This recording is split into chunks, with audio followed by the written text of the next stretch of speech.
ഞാൻ വലുതാകുമ്പോൾ ആക്ടറാവും. എനിക്ക് അറിയതൊന്നുമില്ല, ഒന്നും അറിയത്തില്ല. പക്ഷെ അങ്ങ് ഉറപ്പിച്ചങ്ങ് പറയുമായിരുന്നു ഞാൻ വലുതാകുമ്പോൾ സിനിമയിൽ അഭിനയിക്കും. സീരിയസ് ടോക്കാണ് ഇവിടെ നടക്കുന്നത്. കാട്ടിലെ കണ്ണനിലെത്തി. അന്ന് എനിക്കൊരു ആക്സിഡന്റ് ഒക്കെ ഉണ്ടായി. അതാണ് നമ്മൾ വെറുതെ അതിന്റെ പുറകെ പോകേണ്ട ആവശ്യമില്ല എന്നുള്ളത്. എനിക്ക് ഇത്രയും വർഷത്തിന് ശേഷം ഇപ്പോഴാണ് ഇതിനെ ഡിസ്കസ് പോലും ചെയ്യുന്നത്. സത്യം പറഞ്ഞാൽ അന്നും ഞാൻ കരഞ്ഞിരുന്നിട്ടൊന്നുമില്ല.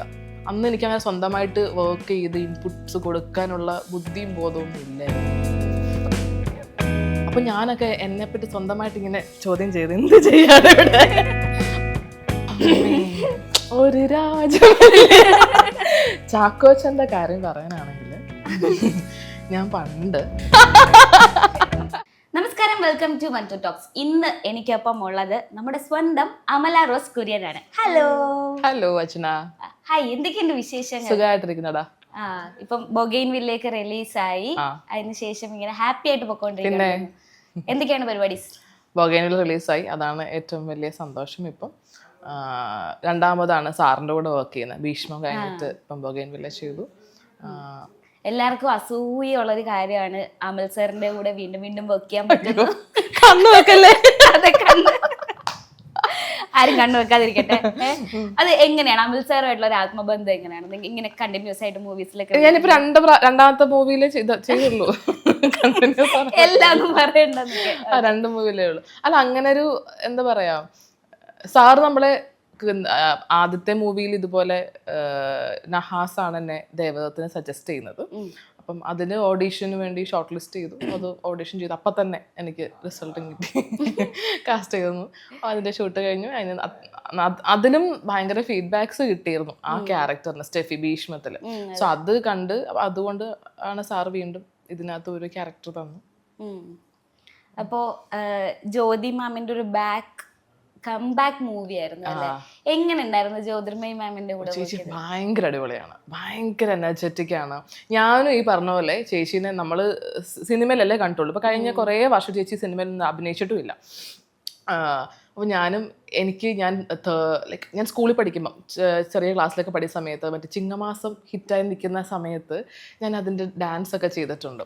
അന്നോട്ട് ചേച്ചി എനിക്ക് ഭയങ്കര ഇഷ്ടമാണ്. എനിക്ക് ചേച്ചി എന്ന് പറയുമ്പം ചേച്ചി കുറേ സിനിമകൾ ചെയ്തിട്ടുണ്ട് ഒരുപാട്. പക്ഷേ എനിക്ക് നമുക്ക് ആദ്യം പോകുന്നത് ആ ചിങ്ങമാസമാണ്. അത്രയും ഒരു കേരളക്കരയെ മൊത്തം ഡാൻസ് കളിപ്പിച്ച ഒരു നായികയാണ്. അപ്പം എനിക്ക് അത്രയും ആരാധനയുള്ളൊരു ആക്ട്രസ്, ഡാൻസർ ഒക്കെയാണ് ചേച്ചി. ഇപ്പോഴും നമ്മൾ ആ സോങ് കേൾക്കുമ്പോൾ, നമ്മളിപ്പോൾ കാറിൽ പോകുമ്പോൾ ആ സോങ് നമ്മൾ മാറ്റത്തില്ല, നമ്മൾ കേൾക്കും. അപ്പോൾ ചേച്ചീനെ വേറൊരു ലുക്കിൽ ഇതിനകത്ത് വന്നു കണ്ടു. ഞാൻ അഭിനയിക്കാൻ എനിക്കൊക്കെ കോമ്പിനേഷൻ ഉണ്ടായിരുന്നല്ലോ. അപ്പം വേറൊരു ജ്യോതി ചേച്ചി. പക്ഷേ ഭയങ്കര നല്ല ക്യാരക്ടറാണ് പുള്ളിക്കാരത്തി. ഭയങ്കര എനർജറ്റിക് ആണ്, ഭയങ്കര വൈബ്രൻ്റ് ആണ്, അടിപൊളിയാണ്. ഭയങ്കര നല്ല നല്ല ആക്ട്രസ്സാണ്. ഞാൻ ഇവിടെ പെർഫോം ചെയ്യുമ്പോൾ ചേച്ചിയൊക്കെ പെർഫോം ചെയ്യുന്നതായിട്ട് ഭയങ്കര എന്താ പറയുക, ഫുൾ എനർജി എടുത്ത് ലൗഡായിട്ടൊക്കെ പെർഫോം ചെയ്യുന്നത്. നമുക്ക് സിംഗ് സൗണ്ടും കൂടെ ആയിരുന്നു. അപ്പം അതൊക്കെ നമ്മൾ കണ്ടപ്പോൾ ഞാനിങ്ങനെ ചേച്ചിയുടെ പെർഫോമൻസ് നോക്കി നിന്ന്, ഓ മൈ ഗോഡ്, ഭയങ്കര ഗംഭീരമായിട്ട് ചേച്ചി പടം കണ്ടില്ലേ?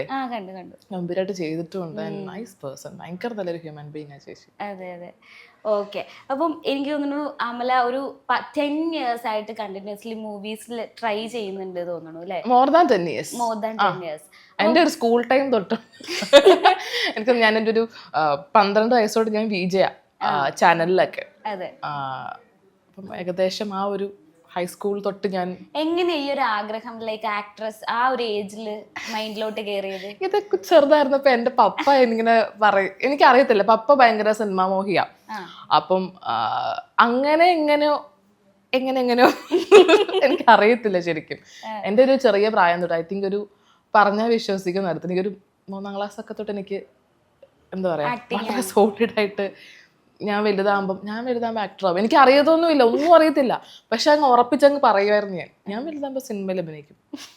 ആരെന്ത് വെച്ചാൽ ഞാൻ വലുതാകുമ്പോൾ സിനിമയിൽ അഭിനയിക്കും. അപ്പോൾ TV ഒക്കെ വെക്കുമ്പോഴും ഞാൻ പറയും ഞാൻ വലുതാകുമ്പോൾ ഇങ്ങനെ പോകും. എന്നിട്ട് അത് ആരെങ്കിലും ഇപ്പം ഏതെങ്കിലും സിനിമയോ സീരിയലോ പരസ്യമോ ഒക്കെ പോകുമ്പോൾ ഞാനും ഉടനെ അകത്ത് പോയി അമ്മയുടെ കുഞ്ഞിലെയാണേ ഷോളൊക്കെ ചുറ്റിയിട്ട് ഫ്രണ്ടിൽ നിന്നിട്ട് അവരെ പോലെ ഇമിറ്റേറ്റ് ചെയ്യും, ഇങ്ങനെ എന്നൊക്കെ.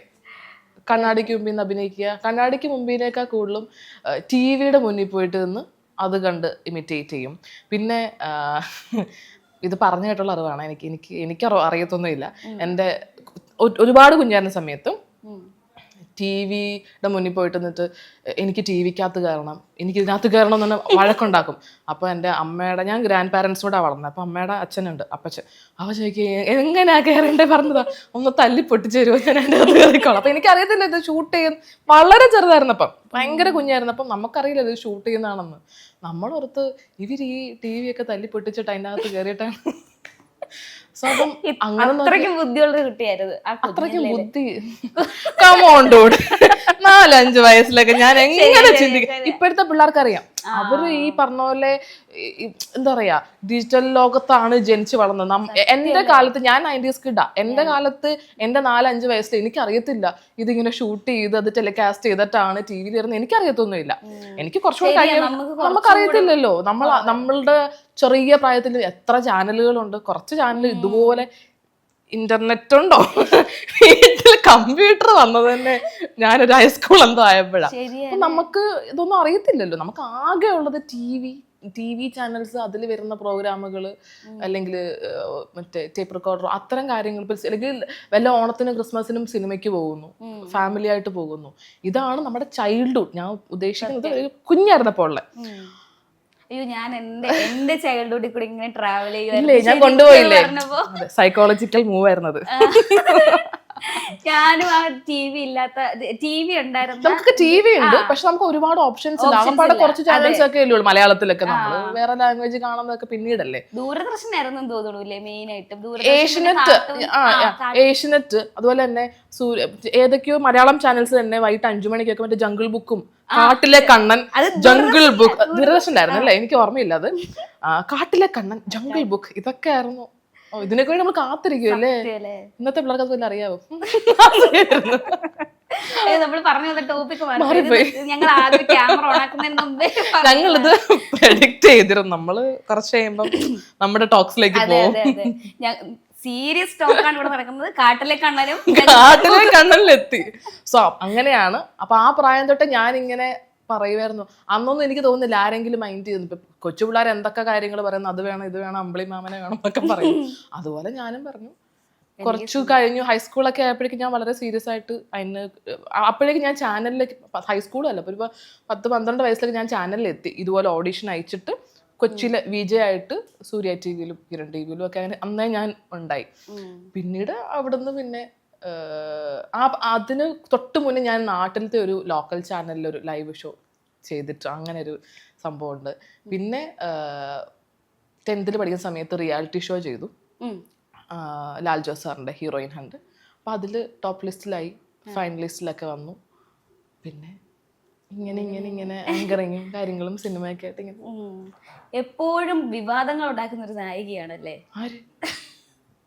I mean fake accounts create ചെയ്യുക.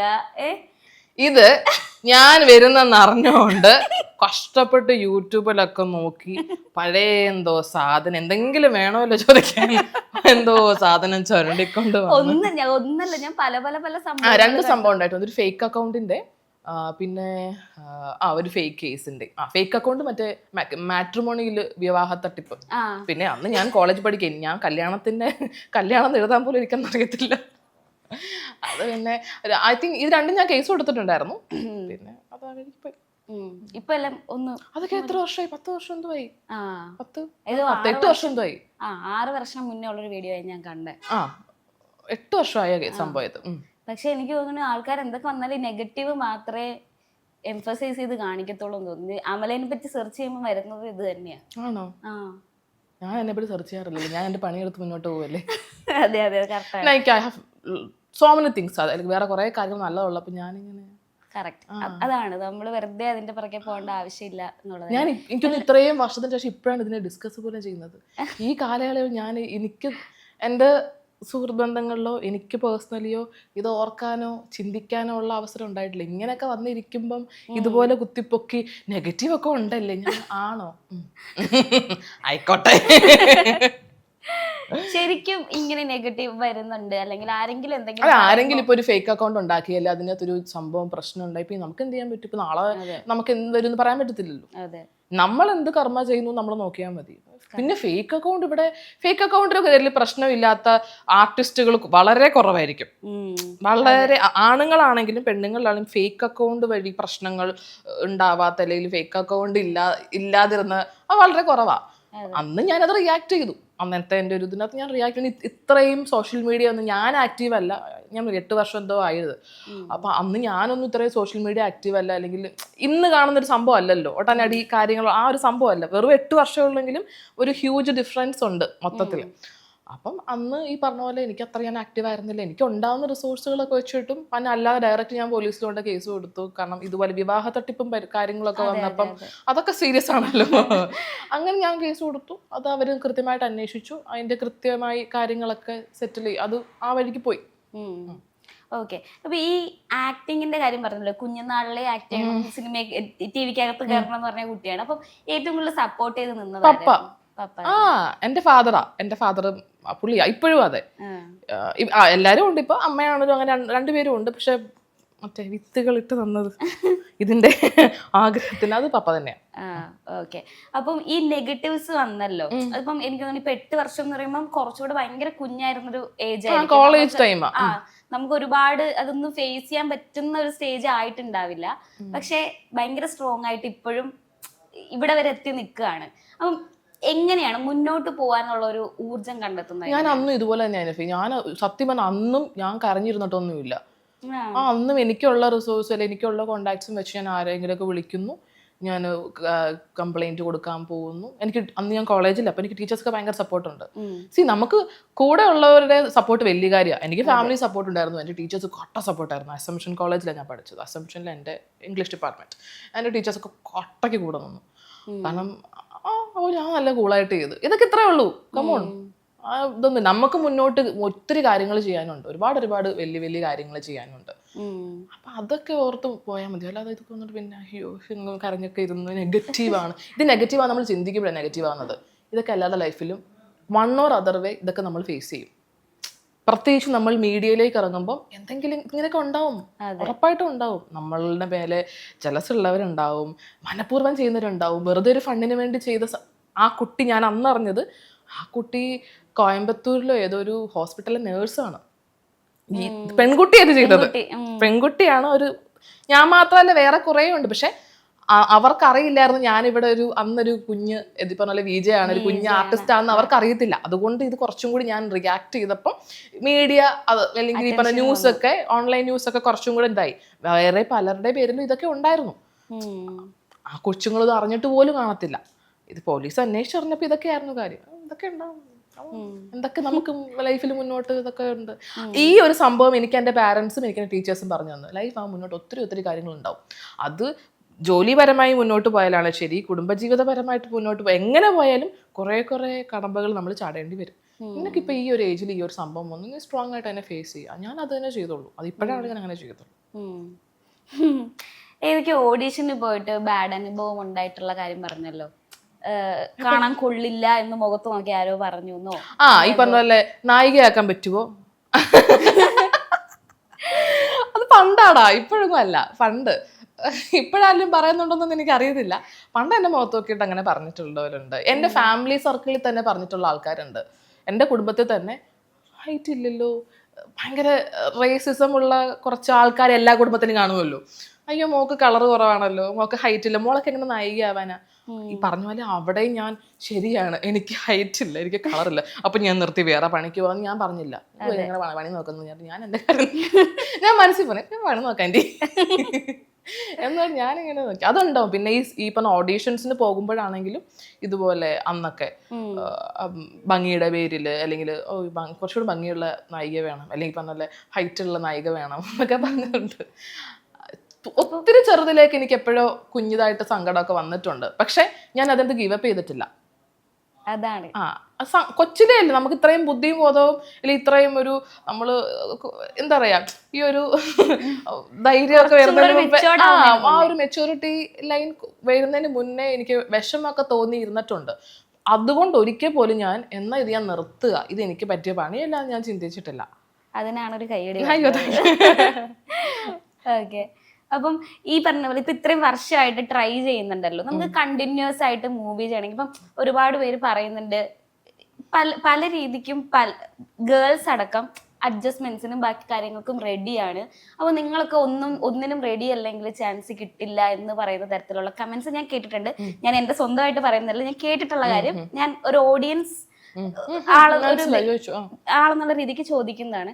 അപ്പോ പേഴ്സണലി എന്തെങ്കിലും എക്സ്പീരിയൻസ് അങ്ങനെ അമലയ്ക്ക് വന്നിട്ടുണ്ടോ? ഇല്ല, ഞാൻ ഈ പറഞ്ഞ ആസനോട് ഇങ്ങനെ കേട്ടിട്ടേ ഉള്ളൂ. പിന്നെ കേൾക്കുന്നതിന്റെ ഒക്കെ പുറകെ നമുക്ക് പോകാൻ പറ്റത്തില്ലല്ലോ. ഞാനും കേട്ടിട്ടുണ്ട്. എനിക്ക് അങ്ങനെ വന്നിട്ടില്ല.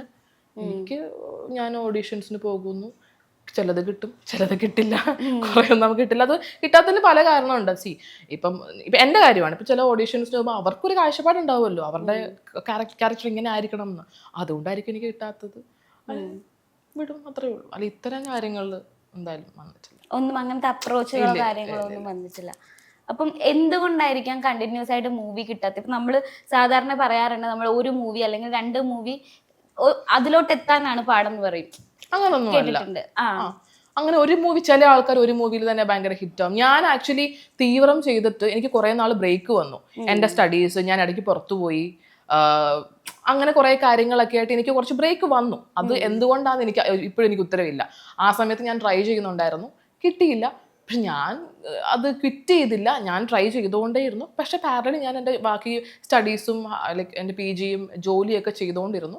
അതിനുശേഷം 2022 ഭീഷ്മ റിലീസാവുന്നത്. അതിനുശേഷം ഈ പറഞ്ഞ പോലെ കുഴപ്പമില്ലാതൊക്കെ തട്ടിമുട്ടൊക്കെ പോകുന്നുണ്ട്. ഭീഷ്മയായിരുന്നു തോന്നുന്നില്ലേ? ഒരു ബ്രേക്ക് ആയത് ഭീഷ്മപർവ്വമാണ്. ഒരു സീനാണ് അതിനകത്ത് ചെയ്തത്. പക്ഷെ എനിക്കത് ആസ് എൻ ആക്ടർ കരിയറിലൊരു ബ്രേക്ക് ആയിരുന്നു. ഓക്കെ, അപ്പൊ ഞാൻ ഇപ്പം അമലുവിന് കൂടെ വർക്ക് ചെയ്ത കുറച്ച് ആളുകളുടെ അമലു എവിടെ നിന്ന് കിട്ടി? അത് ഞാൻ പിന്നെ പറയാം ഗൈസ്. ഇല്ല, വിളിച്ചു അങ്ങനെ വിളിച്ചാൽ മതി, ഒരു കുഴപ്പമില്ല, വിളിച്ചാൽ മതി. അത് ഞാൻ കേട്ട് ഇത് ആക്ച്വലി അത് പറയാൻ ഞങ്ങൾ ഭയങ്കര അഭിനയം ഞാൻ പറയണ്ട വിചാരിച്ചതാണ്. ഞങ്ങൾ ഭയങ്കര അഭിനയമാണ് ഒരാൾ ഇവിടെ നിന്നിട്ട് എന്നെ അറിയാത്ത പോലൊക്കെ. ഞാനിതിൽ ഏത് ക്വസ്റ്റ്യൻ ചോദിക്കും പറ്റാ ഫിൽട്ടർ ചെയ്താ ഇത് ചോദിച്ച പ്രശ്നമാവും, അങ്ങനെയൊക്കെ ആലോചിച്ച് ചോദിക്കണേ. ഓക്കെ, അപ്പോ ഞാൻ ഒപ്പം വർക്ക് ചെയ്ത കുറച്ച് ആർട്ടിസ്റ്റിന്റെ പേര് പറയാം, അവരായിട്ടുള്ള ഒരു ഫേവറേറ്റ് മെമ്മറി പറയണം. ഓക്കെ. ഫർഹാൻ ഫാസിൽ. ഞാൻ ആദ്യമായിട്ട് അവസാനമായിട്ട് കണ്ടതാ ഷൂട്ടിന്റെ സമയത്ത്. എനിക്കങ്ങനെ കോ-ആക്ടേഴ്സ് ആയിട്ട് അങ്ങനെ കമ്പനി ഇല്ല, ആരുമായിട്ടും ഇല്ല. ഈ ചോദ്യം മിക്കവാറും പൊളിയും കേട്ടോ. ലിസ്റ്റ് ഒന്ന് വർക്ക് ചെയ്ത സമയത്ത് പുള്ളിക്കാരൻ, ഞാൻ കുറച്ചുകൂടി അവിടെ ഷൂട്ടിന്റെ സമയത്ത് നമ്മുടെ ആമിനെയൊക്കെ ഉണ്ടായിരുന്നു അവിടെ. ഞങ്ങൾ വർത്താനൊക്കെ പറഞ്ഞാൽ കുറച്ചുകൂടി ഇങ്ങനെ ചില്ലായിട്ടിരിക്കുന്നു. ആ പാവം പിടിച്ച മനുഷ്യനെ നോക്കുമ്പോൾ ഭയങ്കരമായിട്ട് സ്ക്രിപ്റ്റ് ഒക്കെ പഠിക്കുന്നു, ഭയങ്കര. അപ്പം ഞാൻ ഓർത്തു എന്ത് പാവമുണ്ട്, എഫേർട്ടൊക്കെ ഇടുന്നു. എനിക്കത് ഭയങ്കര അങ്ങനെ തോന്നി, ഭയങ്കര വർക്ക് ചെയ്യുന്ന ഒരു ആക്ടറായിട്ട് തോന്നി. പുള്ളി മാറിയിരുന്ന സ്ക്രിപ്റ്റൊക്കെ പഠിച്ച് വർക്ക് ചെയ്യുന്നുണ്ട്, ഭയങ്കരമായിട്ട് വർക്ക് ചെയ്ത് ചെയ്യുന്നത്. നല്ല ആക്ടറാണ്, എന്നിട്ട് അതിന് വേണ്ടിയിട്ട് ഭയങ്കര ഡെഡിക്കേറ്റഡ് ആണ്. അപ്പം ഞാനൊക്കെ എന്നെപ്പറ്റി സ്വന്തമായിട്ട് ഇങ്ങനെ ചോദ്യം ചെയ്ത് എന്ത് ചെയ്യാതെ ഇവിടെ അത്ര എനിക്ക് അറിയത്തില്ല. എനിക്കല്ലാതെ വേറെ കമ്പനി ഒന്നുമില്ല, എനിക്കറിയത്തില്ല. അപ്പം ഞാൻ നോക്കി ഓക്കെ, ഡെഡിക്കേഷൻ ലെവലിലൊക്കെ ഞാൻ ആലോചിച്ചു. നൈസ് ആക്ടർ, അന്ന് നന്നായി കൂടെ പെർഫോം ചെയ്തു. നമ്മുടെ കോ-ആക്ടർ കംഫർട്ടബിൾ ആണെങ്കിൽ നമുക്കും നന്നായി ചെയ്യാൻ പറ്റുള്ളൂ. അപ്പം നല്ല ഒരു റാപ്പോ ഉണ്ടായിരുന്നു. ഐ മീൻ ഓൺ സ്ക്രീനിൽ നമ്മൾ ഡിസ്കസ് ചെയ്ത് അങ്ങനെ ചെയ്യും ഇങ്ങനെ ചെയ്യും എന്നൊക്കെ പറഞ്ഞിട്ട് നമ്മുടെ നമ്മളെ ഒരു റാപ്പോ ഒരു സാധനം ഉണ്ടല്ലോ, അങ്ങനെയൊക്കെ നല്ലതായിരുന്നു. അയ്യോടാ, നസ്ലിനും മാത്യുവും ഭയങ്കര കമ്പനിയാണ്. നമ്മൾ നെയ്മർ ചെയ്യുന്ന സമയത്ത് അനിയന്മാരെ പോലെ, അതിനകത്തും അനിയന്മാരെ പോലാണ്. പക്ഷെ ഇപ്പം അല്ലാതെ ആണെങ്കിലും ഈസ് നൈസ്. രണ്ടുപേരും കുറച്ച്, മാത്യു കുറച്ചുകൂടി ഇൻട്രോവേർട്ട് ടൈപ്പാണ്, നസ്ലിൻ കുറച്ചുകൂടെ ഒക്കെ മിണ്ടും. Is nice. മെമ്മറി പറയുകയാണെങ്കിൽ നെയ്മറിനെ സിനിമയിൽ നമ്മുടെ വീട്ടിലേക്ക് കൊണ്ടുവരുന്ന ഒരു സീനുണ്ട്. ഇവൻ കോഴിയെ പിടിക്കാൻ ചാടുന്നൊരു സാധനം. ഒരു ദിവസം മുഴുവൻ ഞങ്ങളൊന്ന് വെയിലത്ത് നിൽക്കുക, ഇവൻ എന്ത് ചെയ്താൽ ടേക്കിന് ചാടത്തില്ല. അവൻ ഭയങ്കര ബ്രില്യൻ്റാ. ആക്ച്വലി ഇന്ത്യൻ ബ്രീഡാണ് അവൻ. പക്ഷെ എനിക്കത് ഭയങ്കര ബുദ്ധി, അവൻ എല്ലാം മനസ്സിലാവും. ഞാൻ നസ്ലിൻ്റെ കാര്യമല്ലേ പറഞ്ഞു, നെയ്മറിൻ്റെ കാര്യം പറഞ്ഞോ. അപ്പോൾ ഞാനുണ്ട്, നസ്ലിനുണ്ട്, മാത്യു ഉണ്ട്, തുഷാര ചേച്ചി, നമ്മളെല്ലാം ഉണ്ട്. ആ സമയത്ത് ഇവനെ ഇങ്ങനെ കൊണ്ടുവന്നു. ഇവൻ റിഹേഴ്സൽ എന്ന് പറയുമ്പോൾ കറക്റ്റായിട്ട് ചെയ്യും. Okay take, wait for take എന്ന് പറയുമ്പോൾ അവൻ അങ്ങ് പരുങ്ങും. അപ്പം ഞങ്ങളിത് ശ്രദ്ധിച്ചു തുടങ്ങി. കുറച്ച് കഴിഞ്ഞപ്പോൾ എൻ്റെ അടുത്ത് നസ്ലിം എന്ന് പറഞ്ഞു, ഇടി നമുക്കൊരു കാര്യം ചെയ്യാം, നമുക്ക് ചേട്ടൻ്റെ അടുത്ത് പോയി പറയാം. എന്താ ഞാൻ നോക്കിയിട്ട് ഇവൻ റിഹേഴ്സലിന് പറയുമ്പോൾ നന്നായി ചെയ്യുന്നു, ടേക്ക് എന്ന് പറയുമ്പോൾ ഇവൻ അനങ്ങാൻ നിൽക്കുന്നു. അങ്ങനെ പുള്ളി അവിടെ അങ്ങനെ ഐ തിങ്ക് ടേക്ക് പറയാൻ എടുത്തപ്പോൾ അവൻ റെഡിയാക്കിയത്. ഞങ്ങൾ ഒരു ദിവസം മുഴുവൻ അത് ഞാൻ ആ സീനിൽ പൊരി വെയിലത്ത് ചെരുപ്പില്ലാണ്ട് നിൽക്കുന്നത്. ബിക്കോസ് വീട്ടിൽ നിന്ന് ഇറങ്ങി വരുന്നേട്ടാ പട്ടീനെ കണ്ടിട്ട് ഓടി വരുന്നത്. അന്ന് എൻ്റെ കാലൊക്കെ തൊലിയൊക്കെ പോയി. ബിക്കോസ് ഒറ്റ ദിവസം മുന്നേ ഒരു ഷോട്ടിലായിട്ട് നിൽക്കുക, ഇവൻ ശരിയാക്കണ്ടേ. അതൊരു സംഭവമായിരുന്നു. പിന്നെ അങ്ങനെ കുറേ സംഭവം ഉണ്ട് അവിടുത്തെ, കുറേ ഈ പട്ടിക്കുട്ടിയായിട്ടുള്ള കുറേ സംഭവം ഉണ്ടല്ലോ. പിന്നെ നസ്ലിന. പിന്നെ വേറൊരു സീനുണ്ട് ഇവന്മാർക്ക് ഫുഡ് കൊടുക്കുന്നത്. ഞാൻ ആദ്യത്തെ ടേക്കിൽ കുറച്ച് റിഹേഴ്സൽ കുറച്ച് റൂഡായിട്ടാണ് ചെയ്തത്. അപ്പൊ പിന്നെ എന്റെ നോട്ടം നോക്കിട്ട് എന്താണ് ഞാൻ പട്ടിയാ, ഞാൻ മറ്റേ ഫുഡ് കൊണ്ട് കഴിക്ക്. അപ്പൊ പിന്നെ നോക്കിട്ട് ഓഫ് ക്യാമറ എന്താണ് ഞാൻ പട്ടിയാ, കുറച്ച് നൈസ്. ഭയങ്കര കംഫർട്ടബിളാ വർക്ക് ചെയ്യാൻ, ഭയങ്കര നൈസാണ്. പാവോ രണ്ടുപേരും, അതെ ഭയങ്കര പാവാ. മാത്യു കൂടെ ഇതിനകത്ത് വന്നു. ഞാൻ മാത്യുവിനെ പറഞ്ഞു. അതെ, മാത്യു ഭയങ്കര പാവാ. മാത്യു അങ്ങനെ നസ്ലിൻ കുറച്ചുകൂടെ മിണ്ടും, മാത്യുവിനെ അങ്ങനെ മിണ്ടത്തൊന്നുമില്ല. പക്ഷെ പാവാ. അങ്ങനെ എന്നൊക്കെ പറഞ്ഞിങ്ങനെ ഇരിക്കും. ആണോ ഇങ്ങനെ ഇരിക്കും. പാവം കൊച്ചാവൻ, ഭയങ്കര പാവം കൊച്ചാവൻ. പിന്നെ ഞാൻ ഇപ്പൊ മെസ്സേജ് ലിയോ ഒക്കെ വന്നപ്പോൾ ഞാൻ മെസ്സേജ് ഒക്കെ അയച്ചു, അല്ലെങ്കിൽ അങ്ങനെയൊക്കെ എല്ലാവരുമായിട്ട് ആ ഒരു ഇതുണ്ട്. കുഞ്ചാക്ക ബോബൻ ഒരു രാജ.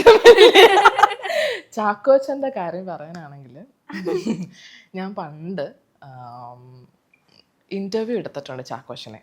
ഞാനിപ്പോൾ അത് ഫോട്ടോ പോസ്റ്റ് ചെയ്തിട്ടുണ്ട്. 2017 നമ്മുടെ അഭിത ചേച്ചിയായിരുന്നു പ്രൊഡ്യൂസർ. ആ ഫോട്ടോ എടുത്തത് അഭിത ചേച്ചിയാണ്. അപ്പൊ അന്ന് ഈ പറഞ്ഞ എനിക്കും മറ്റേ സിനിമയിലൊക്കെ അഭിനയിക്കണം എന്ന് ആഗ്രഹം ഉണ്ടല്ലോ അന്നും. അപ്പൊ ഞാനിങ്ങനെ വെറുതെ അന്നൊക്കെ മനസ്സിലാക്കും ഭാവിയിലൊക്കെ ചാക്കോച്ചനോട് ഇങ്ങനെ അഭിനയിക്കണം എന്നൊക്കെ ആഗ്രഹിച്ചിട്ടുണ്ട്. അങ്ങനെ ഇരിക്കുമ്പോഴാണ് ഇതിനകത്ത് വന്നു അഭിനയിച്ചു. എൻ്റെ കൂടെ കോസ്റ്റാർ ആയിരുന്നു. ഭയങ്കര കംഫർട്ടബിൾ, അഗൈൻ ഭയങ്കര ഈ പറഞ്ഞ പോലെ ഞാൻ അന്ന് പറഞ്ഞില്ല, റിലീസിന്റെ അന്ന് കണ്ടു, എഗെയിൻ ഫോട്ടോ എടുത്തു. അപ്പം ഈ ഷൂട്ടിന്റെ സമയത്ത് നമ്മൾ ഫോട്ടോ എടുത്തായിരുന്നു. എന്നിട്ട് ഞാനത് എയർ ഡ്രോപ്പ് ആക്ച്വലി എടുത്തത് എന്നെ കണ്ടിട്ട് ഒരാളുടെ ചായ ഉണ്ടെന്ന് പറഞ്ഞിട്ട് പ്രിയ ചേച്ചിക്ക് അയച്ചു കൊടുക്കാനായിട്ട്. നമ്മുടെ സുപ്രിയ മേനന്റെ ചായ ഉണ്ടെന്ന് പറഞ്ഞിട്ട് പ്രിയ ചേച്ചിക്ക്, ചാക്കോച്ചന്റെ വൈഫ് പ്രിയ ചേച്ചിക്ക് അയച്ചു കൊടുക്കാന്ന് പറഞ്ഞിട്ട് ചേച്ചിക്ക് അയച്ചു കൊടുത്തു.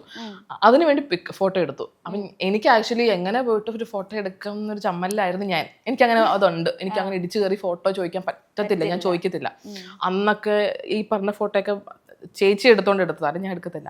അപ്പം പിന്നെ ഞാൻ ചേട്ടാ ചാക്കോച്ചനിക്ക് ഒന്ന് എയർ ഡ്രോപ്പ് ചെയ്ത് തരും. അപ്പം എയർ ഡ്രോപ്പ് ചെയ്ത് തരാം, റിലീസ് ആവാതെ നീ പോസ്റ്റ് ചെയ്തിരുന്നു. ഞാനില്ല, കാരണം നമ്മളെല്ലാം കോസ്റ്റ്യൂമിലാണ്. എന്നിട്ട് റിലീസ് കഴിഞ്ഞ് വന്നപ്പോഴേക്കും ഫസ്റ്റ് എന്നെ കണ്ടോണോ ഇനി ആ ഫോട്ടോ കിട്ടോ. ഞാൻ പറഞ്ഞു ഇല്ല, എനിക്ക് ഒരെണ്ണം കൂടെ വേണം പറഞ്ഞു. എന്നിട്ട് ഞാൻ പഴയ ഫോട്ടോയും കാണിച്ചു കൊടുത്തിട്ടു. അതെ, പണ്ട് ഞാനൊരു ഇന്റർവ്യൂ എടുത്തിട്ടുണ്ടായിരുന്നു. അപ്പം ഒന്നും നോക്കണ്ട, 3 എടുത്തിട്ട് നമുക്ക് പോസ്റ്റ് ചെയ്തോ. It's nice.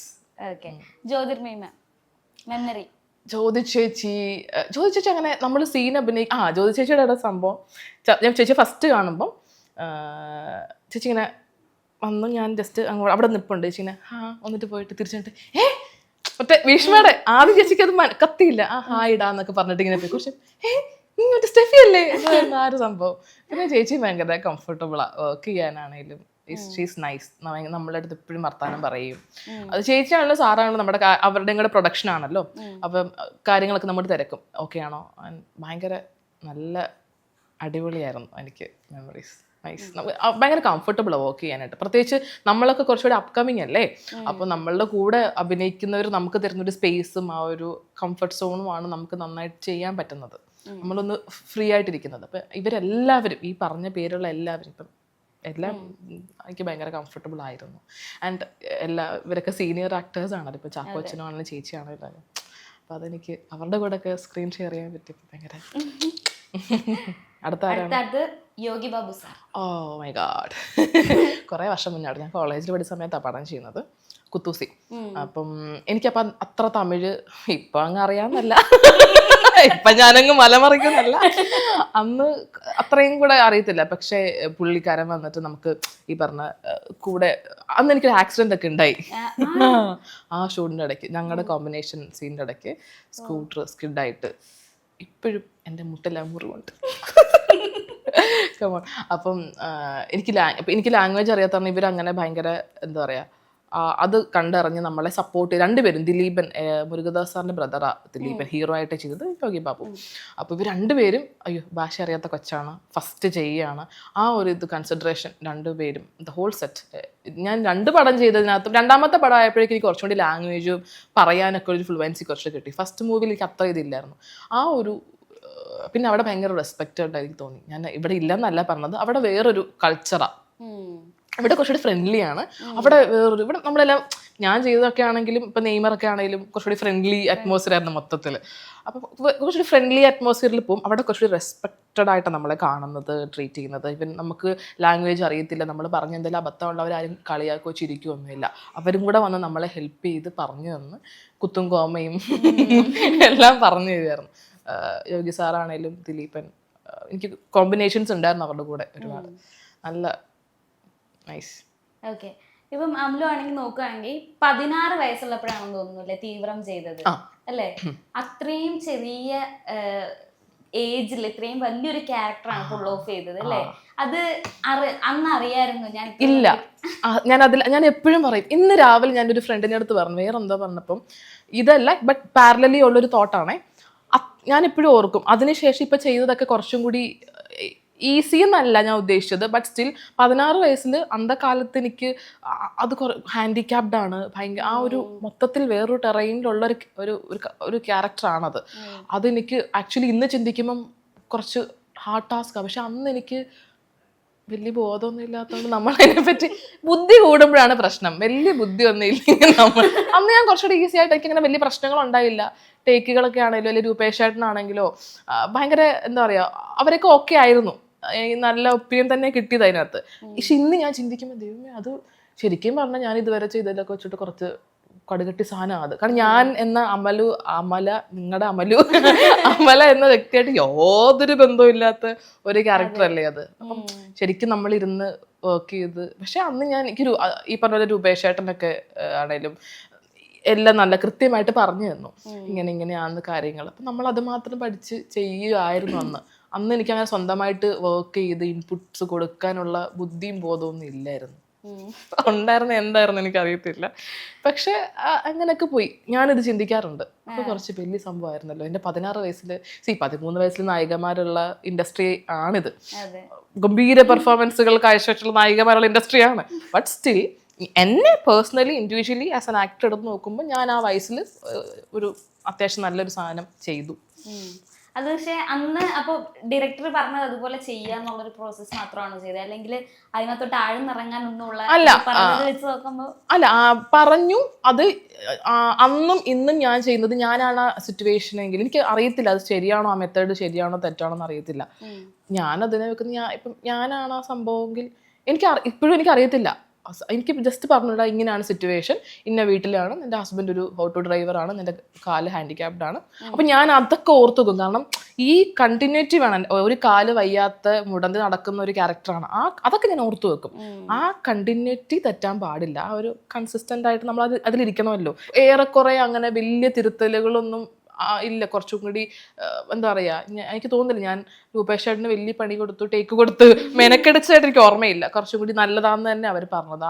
ഞാൻ ആദ്യം 1-2 ടേക്സ് കഴിഞ്ഞപ്പോഴേക്കും കറക്റ്റ് മീറ്റർ ആണമല്ല, മോളിങ്ങനെ തന്നെ ചെയ്താൽ മതി എന്ന് തന്നെ പറഞ്ഞു. അപ്പം ആ മീറ്റർ ഞാൻ ഓർത്ത് വെക്കും എപ്പോഴും. ഏത് വർക്ക് ചെയ്യുമ്പോഴും ഇവൻ ഒരു സീനാണെങ്കിലും പല ഷോട്ടുകളുണ്ടല്ലോ, അപ്പം അല്ലെങ്കിൽ 2 സീനായിക്കോട്ടെ എന്തായിക്കോട്ടെ, ഈ ഓക്കെ പറയുന്ന മീറ്റർ ഉണ്ടല്ലോ, അത് ഞാൻ ഓർത്ത് വെക്കും. എന്ത് ഇതിലാണ് എന്ന സംഭവം, ഇതാണ് ആ മീറ്റർ, ആ ഒരു സാധനം. അന്ന് തീവ്രത്തേക്കുള്ളൊരു ഇൻവൈറ്റ് എങ്ങനെയായിരുന്നു കിട്ടിയത്? തീവ്രം ഞാൻ ആക്ച്വലി എനിക്ക് ശരത്തുന്നൊരു കാസ്റ്റിംഗ് ഒരു ചേട്ടനുണ്ടായിരുന്നു. പുള്ളി ഇപ്പം ഇല്ല, റീസെൻ്റ്ലി കഴിഞ്ഞിടയ്ക്ക് മരിച്ചു പോയി. ശരത്തേട്ടൻ ത്രൂ എനിക്കതിനകത്ത് ഞാനപ്പം റിയാലിറ്റി ഷോ ചെയ്ത് ചാനലിൽ ഒരു എന്താ പറയുക അത്യാവശ്യം സക്സസ്ഫുൾ ആയിട്ടൊരു ഷോ സൂര്യ ടി വിയിൽ VJ ആയിട്ട് ചെയ്തുകൊണ്ടിരുന്ന സമയത്താണ് ഇങ്ങനെ ഓഡീഷന് വിളിച്ചതാണ്. അപ്പം ആ സമയത്ത് അങ്ങനെ വന്നു, ഓഡീഷൻ അറ്റൻഡ് ചെയ്തു, ഓക്കെയാണ്. അനുമോഹൻ്റെ വൈഫായിട്ടായിരുന്നു. അപ്പം ഞാൻ അത്രയേ ഉള്ളൂ. സ്കൂളിൽ പഠിക്കുക, സ്കൂൾ ടൈം ഒക്കെയാണ് അതൊക്കെ. ഇപ്പം VJ അങ്ങനെയുള്ള ഒരു ഐഡിയ എവിടെ നിന്നാണ് കിട്ടിയത്? സിനിമയായിരുന്നു പാഷൻ, അതിനുള്ളൊരു വഴിയായിട്ട്? അല്ല, അന്ന് ഞാൻ ഈ പറഞ്ഞ ലോക്കൽ ചാനലിൽ ആങ്കറിങ് ഇങ്ങോട്ട് കിട്ടി. ആ സമയത്ത് ഞാൻ വെറുതെ അങ്ങോട്ട് വെറുതെ ട്രൈ ചെയ്യും. ഒരു ഓഡീഷന് വേണ്ടിയിട്ട് പോയ സമയത്ത് എനിക്ക് ഇങ്ങോട്ട് വന്നതാ. ഞാൻ ചെറിയ കുട്ടിയായിരുന്നു ഓഡീഷന്. അപ്പം ആ ക്യാരക്ടറിനേക്കാളും ചെറുതല്ലേ, അപ്പം അങ്ങനെ അതിലേക്കുള്ള വഴി വന്നപ്പോൾ ഞാൻ ഓക്കെ ഫൈൻ, നമ്മൾ ഇതാണ് എനിക്ക് വേണ്ടത്, അതുകൊണ്ട് എനിക്കിത് വേണ്ട എന്നില്ല. നമ്മൾ കിട്ടുന്നതിനെ നമുക്ക് നല്ലതാണ്, നമ്മളതിന് ആപ്റ്റാണ്, അത് നമുക്ക് ആപ്റ്റാണ്, നമ്മൾ ചെയ്യുക. ഒരു ഓപ്പർച്യൂണിറ്റിയും വെറുതെ അല്ലല്ലോ. അതുകൊണ്ട് ഞാനത് കൃത്യമായിട്ട് അന്നും എൻ്റെ പപ്പ ഇത് പറഞ്ഞു തന്നത്. അതുവരെ ഞാൻ ശരിക്കും VJ ആവണം എന്നുള്ള സ്വപ്നത്തിലേക്ക് വന്നിട്ടുണ്ടായിരുന്നില്ല. പക്ഷെ അത് വന്നപ്പോൾ ഞാൻ 2 കൈ നീട്ടി സ്വീകരിച്ചു, ഇൻ ഷോർട്ട്. ഓക്കെ, അപ്പൊ ഇനി എന്തൊക്കെയാണ് ശരിക്കും പറഞ്ഞ പ്ലാനിങ്സ്? അല്ലെങ്കിൽ പ്രത്യേകിച്ച് അങ്ങനെ ഇപ്പൊ ഞാൻ പണ്ടൊക്കെ ഭയങ്കര പ്ലാനിങ് ഒക്കെ ചെയ്യുന്ന ആളായിരുന്നു, ഇങ്ങനെ വേണം ഇങ്ങനെ വേണം എന്നൊക്കെ. ഇപ്പൊ അങ്ങനല്ല, ദീർഘമായിട്ടുള്ള പ്ലാനിങ് ഒന്നുമില്ല. അതൊന്നും അല്ല ശരിക്കും ലൈഫ്. എനിക്കറിയത്തില്ല, ചില ആൾക്കാർക്ക് അങ്ങനെ പ്ലാനിങ് പോലെ നടക്കുമായിരിക്കും. ഞാൻ കുറച്ചും കൂടി, കാരണം അങ്ങനെ ഭയങ്കരമായിട്ട് പ്ലാൻ ചെയ്താൽ വരുന്ന കാര്യങ്ങളിൽ നമുക്ക് ഭയങ്കര സർപ്രൈസ്ഡ് ആവാൻ പറ്റത്തില്ല, എക്സൈറ്റ്മെന്റ്സ് ഉണ്ടാവത്തില്ല. ഭയങ്കര എല്ലാം എഴുതി വെച്ച് പ്ലാൻ ചെയ്താൽ നടന്നാൽ നല്ല നല്ല സിനിമകൾ ചെയ്യണം, നല്ല ക്യാരക്ടേഴ്സ് ചെയ്യണം, വേറെ ഭാഷകളിലാണെങ്കിലും നല്ല സംഭവങ്ങൾ ചെയ്യണം, നമ്മുടെ ഒരു ടാലൻറ്റ് പുറത്ത് കൊണ്ടുവരണം. എനിക്ക് എന്നെ തന്നെ ചലഞ്ച് ചെയ്ത കാര്യങ്ങൾ ചെയ്യണം. എനിക്കും അറിയത്തില്ലല്ലോ എനിക്ക് എത്രത്തോളം കഴിവുണ്ടെന്ന്, അതിന് മാത്രം ഞാൻ ഒന്നും ചെയ്തിട്ടില്ലല്ലോ. അപ്പം എനിക്ക് എൻ്റെ അടുത്ത് തന്നെ പൂർത്തീകരിക്കേണ്ട കുറച്ച് ക്വസ്റ്റ്യൻസ് ഉണ്ട്. എനിക്ക് എത്രത്തോളം കഴിവുണ്ട്, എനിക്ക് എന്തൊക്കെ ചെയ്യാൻ പറ്റും, എൻ്റെ പരിമിതികൾ എന്തൊക്കെയാണ്, ഇത് മനസ്സിലാക്കുക, അതും മറികടന്നുള്ള കാര്യങ്ങൾ ചെയ്യുക, അത്രയേ ഉള്ളൂ. അല്ലാതെ ഇപ്പുറത്ത് എഴുതി കൂട്ടിയ അത് ചെയ്യണം, അങ്ങനത്തെ പ്ലാനിങ് ഒന്നുമില്ല. ആസ് എൻ ആക്ടർ തന്നെ മെരുക്കിയെടുത്ത് മോൾഡ് ചെയ്ത് കൊണ്ടുവരിക, നല്ല നല്ല വർക്ക്സ് ചെയ്യുക. 1 സീനോ 2 സീനോ 5 സീനോ അല്ലെങ്കിൽ ലീഡോ ത്രൂ ഔട്ടോ വോട്ടെവർ ചെയ്യുന്നതൊക്കെ നന്നായിട്ട് വരട്ടെ, നല്ല സാധനം വരട്ടെ. ഓക്കെ, അപ്പൊ എന്തായാലും ഒരുപാട് മൂവീസിൽ ഞങ്ങൾക്ക് ഇനി കാണാൻ പറ്റട്ടെ അല്ലേ? അടുത്ത സൂപ്പർ ഹിറ്റ് മൂവി ഒക്കെ ചെയ്യുമ്പോൾ കമ്മല് പോലെ പൊന്നാവട്ടെ. കമ്മലൊരു പ്രൊമോഷനായി. ഓക്കെ, അപ്പൊ എന്തായാലും നമ്മൾ കുറെ നേരം വർത്താനം പറഞ്ഞു. അപ്പൊ ഇനി എന്താ എത്ര ഉള്ളൂ? എന്താ എന്റെ അടുത്ത് ചോദിക്കുക ഇനി എന്താന്ന്, ഞാൻ മൈൻഡപ്പ് പറയാം. ഓക്കെ, അപ്പം ഇത്ര നേരം ഞങ്ങളെ സഹിച്ച, നമ്മളെ കണ്ടുകൊണ്ടിരുന്ന് നമ്മളെ സഹിച്ച നമ്മളുടെ പ്രിയപ്പെട്ട പ്രേക്ഷകർക്ക് നന്ദി, നമസ്കാരം. Thank you so much. അതെ, സ്റ്റേ ഇൻ ടച്ച്. നമ്മളെ ഈ സോഷ്യൽ മീഡിയാസിലും നമ്മളെ സിനിമകൾ വഴിയും ഇന്റർവ്യൂസ് വഴിയൊക്കെ നമ്മളിങ്ങനെ രണ്ടുപേരും നമ്മളുടേതായ മേഖലകളിൽ ഇങ്ങനെ ഉണ്ടാവും. നിങ്ങളുടെ സപ്പോർട്ട് നമുക്ക് ആവശ്യമാണ്. നമ്മളുടെ സിനിമകൾ നിങ്ങൾ കാണണം, കുട്ടിയുടെ ഷോസ് എല്ലാ എപ്പിസോഡും നിങ്ങൾ കാണണം. ഇത് ആരുടെ ജോലിയായി ഇപ്പൊ ആര് ചെയ്യുന്നത് നോക്കിക്കേ. അത് കൊള്ളായിരുന്നു. എനിക്ക് ഇതുപോലത്തെ ഗസ്റ്റ് കൊള്ളായിരുന്നു. ആഫ്റ്റർ ഓൾ ഇപ്പം യൂട്യൂബ് ചാനലാണെങ്കിലും ഇപ്പം നമ്മളുടെ ഇന്റർവ്യൂസ് ആണേലോ സിനിമകളിലാണേലോ നമ്മളുടെ ബാക്കപ്പ് നമ്മുടെ ഓഡിയൻസ് തന്നെയാണ്. അവർ ആണ് നമ്മളുടെ സ്ട്രെങ്ത്. സോ നിങ്ങളാണ് നമ്മുടെ. ഇതൊക്കെ പേറ്റന്റ് ഉണ്ട്, ഇതൊക്കെ എന്റെ മാത്രം, ഇതൊക്കെ ആരുടെയോ? ഇത് ഞാൻ പറഞ്ഞുതരാം, ഇത് ശരിക്കും അപ്പൊ okay, thank you so much. അപ്പം ഇനി വീണ്ടും കാണാം. Oh sure.